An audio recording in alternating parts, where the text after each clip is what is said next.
It started just after we moved in. Nothing dramatic at first, just my 4-year-old, Ethan, talking about the man with no eyes. Ethan would mention him casually over breakfast, pushing his Cheerios around the bowl. I did what any mom would do, told him it was just a dream, but Ethan wouldn't let it go. He insisted, "No, he's real. He stands in the corner and watches me. Even without eyes, he sees everything." Every morning brought another story about the man. I kept telling myself it was just the stress of moving. Kids get weird about new houses, right? The price had been surprisingly low, but in this market, I hadn't questioned our luck. But then, one morning, Ethan said something that made my skin crawl. He told me his name. He says he's called Michael. He says he's lonely here. He wants someone to watch with him. Michael. The name stopped me cold. The previous owner had been Michael, just another name buried in the paperwork I'd barely glanced at. The realtor had mentioned he'd moved out suddenly, leaving most of his furniture behind. But hearing that name from Ethan's mouth felt wrong. Things got worse. Ethan stopped sleeping through the night. He'd wake up crying, saying Michael was getting closer. First the corner, then the foot of his bed, then right next to his pillow. He started talking about the watching game. How Michael wanted him to watch things with him, all the time, never blinking, never stopping.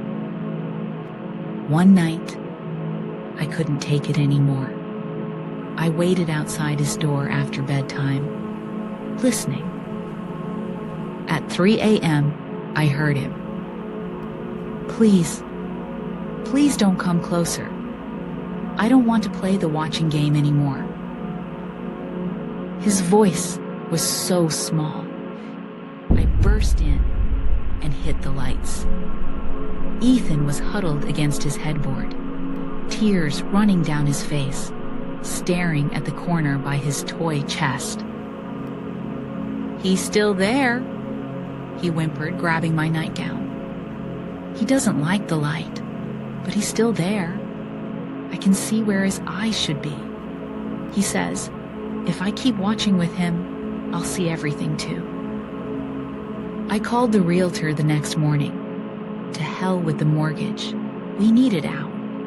She seemed unsurprised, almost like she'd been expecting my call. We packed in a rush, throwing everything into boxes. As we drove away, I felt like I could breathe again. Then Ethan looked out the window. "Mommy, Michael says he's sad you're leaving. He says he liked it better when he wasn't alone. He needs someone to watch with." Days later, I couldn't help myself. I waited until Ethan was playing with his blocks and looked up our old house. The first result made my heart stop. A news article from just 6 months ago about Michael Carter, the previous owner. Police had found him in the crawl space after neighbors complained about a smell. They'd ruled it a suicide, but the details were strange.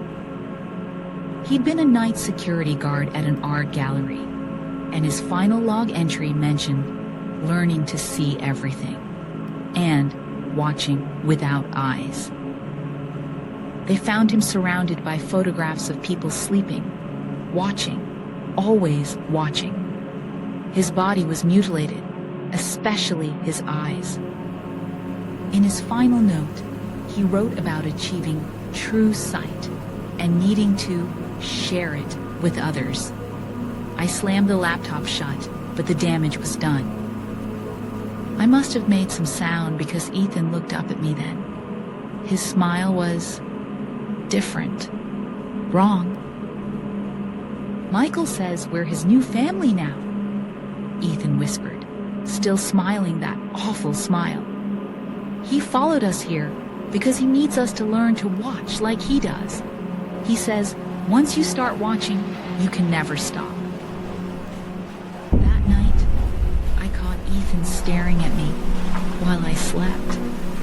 His eyes were wide, unblinking, watching, always watching.